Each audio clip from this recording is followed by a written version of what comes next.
Alors cette frontière est un petit peu difficile à comprendre. C'est la zone qui marque la frontière entre la partie du plateau du Golan qui fait désormais partie, selon les Israéliens, de leur territoire, le Golan qui a été annexé en 1981, et la frontière avec la Syrie. Il y avait aujourd'hui des manifestations de Druzes israéliens et de Druzes du Golan. C'était annoncé depuis 24 heures environ.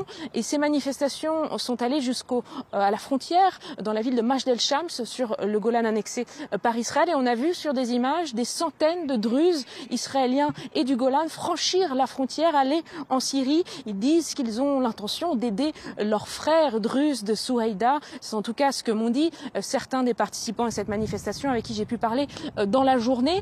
Alors sur les images, on voit bien que ces Druzes passent la frontière, mais il faut aussi bien avoir en tête que l'armée israélienne désormais occupe de larges parties du territoire syrien. C'est en quelque sorte une zone tampon qui a été élargie, et l'armée israélienne dit qu'elle a renvoyé ces Druzes israéliens et du Golan en territoire israélien. Et puis l'armée a aussi dit qu'il y avait eu aujourd'hui des tentatives d'intrusion, sous-entendu des Druzes syriens qui tentent de venir sur le territoire israélien. Ça m'a aussi été confirmé par des sources sur place à Majdel Shams. Difficile de confirmer si ces personnes ont pu franchir ou non la frontière, mais c'est en tout cas ce qui s'est passé aujourd'hui, et ça c'est inédit puisque cette frontière demeure l'une des plus fermées au monde.